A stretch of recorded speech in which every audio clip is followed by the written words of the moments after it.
건강 프로그램에 나온 이제 사례인데요. 처음에 측정할 때부터 무릎이 안쪽으로 돌아가 있는데 무릎 사이 간격을 잽니다.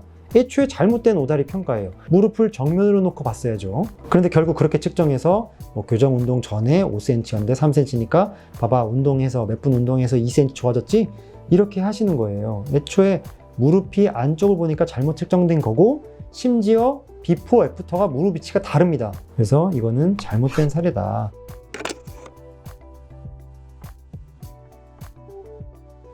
오늘은 오다리에 대해서 아주 상세하게 알아보는 시간을 가지려고 하는데요. 제가 이렇게 유튜브나 인스타그램 여러 군데에서 이제 오다리에 대한 포스팅 아니면 방송 프로그램 같은 걸 보면은 너무나 잘못된 내용들이 많습니다. 전문가라고 하는 분들도 잘못된 얘기를 하는 분들이 너무 많아서 오늘 그거에 대한 좀 바로잡는 시간들을 갖도록 하겠습니다. 네, 오다리는 우리가 이제 흔히 내반슬이라고 부르기도 하죠.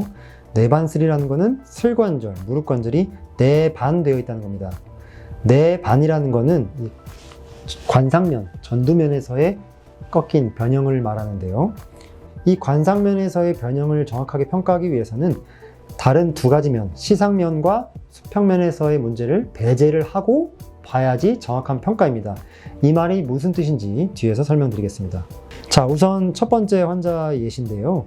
자, 무릎이 정면을 향해 있으면서도 무릎이 안 붙습니다. 내반슬이 맞습니다. 오다리가 맞다는 얘기죠. 자, 근데 두 번째를 볼까요? 자, 이분은 무릎이 안 붙긴 안 붙는데 내반슬이라고 할 수 있을까요? 사실 모르는 겁니다. 왜 모르냐? 무릎이 정면을 보지 않고 무릎이 안쪽을 보고 있기 때문입니다. 그럼 이런 분들을 정확하게 평가하기 위해서는 무릎을 정면으로 놓고 서보세요 라는 말을 먼저 해봐야 되는 거예요. 제가 이 사진이 지금 같은 분인데 무릎을 붙이라고 서라고 한 게 아니라 그냥 무릎을 정면으로 놓고 서라고 말씀을 드렸을 뿐입니다. 그랬더니 무릎이 붙어버리잖아요. 힘을 준 것도 아닌데 그거는 내반슬이 아닌 겁니다. 무릎이 정면인데 무릎이 붙기 때문에 이분은 내반슬이 아니고 오다리가 아니란 얘기죠.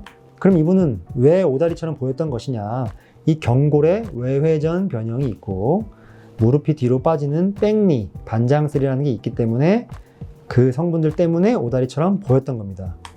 자, 그리고 세 번째 사례를 보면은 이분도 무릎이 안 붙지만 이 사진만을 가지고 내반슬이라고 할 수 있을까요? 없죠. 무릎이 정면을 보는 게 아니라 무릎이 안쪽을 향해 있습니다. 그러면은 무릎을 정면으로 한번 서보실까요? 이렇게 하는 거죠. 그랬더니 이분은 무릎을 정면으로 놔도 무릎이 안 붙잖아요. 이거는 내반슬이 맞는 겁니다. 기준이 이 무릎이 정면일 때 측정을 하는 거기 때문에. 그래서 이 세 가지 사례를 보면은 첫 번째 분은 무릎이 정면이면서 안 붙으니까 내반슬이 맞고요. 두 번째는 무릎이 정면일 때 무릎이 붙으니까 내반슬이 아니고 오다리가 아니고 다만 무릎이 뒤로 빠지는 성분이랑 경골이 외회전 변형 때문에 서 있을 때 무릎이 안쪽을 향하는 현상 때문에 오다리처럼 보일 뿐인 것이고, 이분은 무릎이 정면인데도 무릎이 안 붙고 근데 발이 11자면은 무릎이 안쪽을 보니까 경골의 외회전 변형과 내반슬이 두 가지가 동반된 케이스다. 이렇게 이해하시면 되겠습니다. 제가 방금까지 설명드린 게 왜 중요하냐? 수많은 방송과 전문가라고 하는 분들이 이런 걸 가지고 착시 현상을 가지고 굉장히 장난을 많이 치기 때문에 이제 말씀을 드린 거예요. 자, 이것도 이제 어떤 한 종편 채널에서 나온 건강 프로그램에 나온 이제 사례인데요. 처음에 측정할 때부터 무릎이 안쪽으로 돌아가 있는데 무릎 사이 간격을 잽니다. 애초에 잘못된 오다리 평가예요. 무릎을 정면으로 놓고 봤어야죠. 그런데 결국 그렇게 측정해서 교정 운동 전에 5cm였는데 3cm니까 봐봐, 운동해서 몇 분 운동해서 2cm 좋아졌지?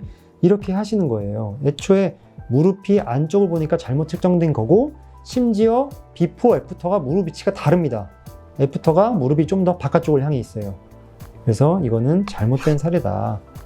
이건 두 번째, 아까랑은 다른 프로그램인데요.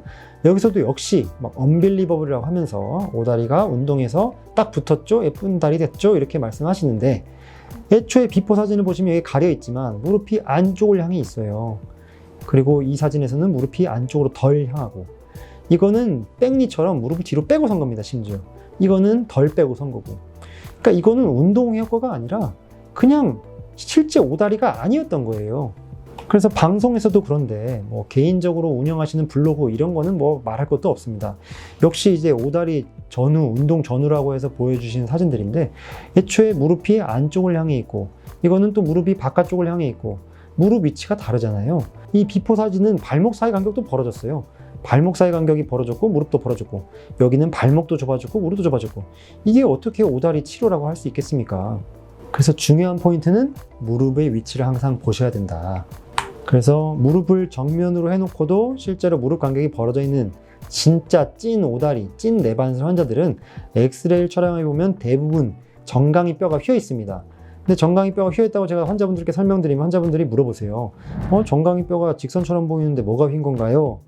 정강이 뼈가 휘었다는 뜻은 곡선으로 휘었다는 게 아니라 이 상단, 이 근위부에 대해서 안쪽으로 꺾여 있다는 뜻이에요. 그러니까 무슨 뜻이냐면 이 첫 번째 선, 이게 경골의 상단부, 경골의 상단이 이렇게 선이 되어 있는데, 이 몸통이 이 위의 선에 대해서 수직에 가깝게 이렇게 내려와 주면은 정강이 뼈가 휘지 않은 겁니다. 근데 정강이 뼈가 이렇게 안쪽으로 들어오잖아요. 그건 정강이 뼈가 내반 안쪽으로 꺾인 거예요. 그래서 각도로 보면 이분은 왼쪽은 8.6도, 이쪽이 지금 오른쪽인데 이쪽은 9.5도 정도가 휜 겁니다. 많이 정강이 뼈가 휜 거예요. 그래서 이런 분들, 아니 이렇게 정강이 뼈가 휜 분들 가지고 그냥 이런 제대로 된 평가를 하지 않고 그냥 운동 중재해가지고 뭐 마사지네 뭐네 한다고 해서 좋아하지 않아가지고 1년 동안 천백백만 원을 써가지고 좋아하지 않아서 왔다고 하시는 분들이 적지 않게 있어요. 이런 분들 보면은 굉장히 안타깝습니다. 그래서 오다리에서의 내반슬 치료는 뭐냐? 진짜 오다리는 대부분 이 정강이 뼈가 휘어 있어요. 꺾여 있기 때문에 치료는 이 뼈를 피는 수술인 겁니다.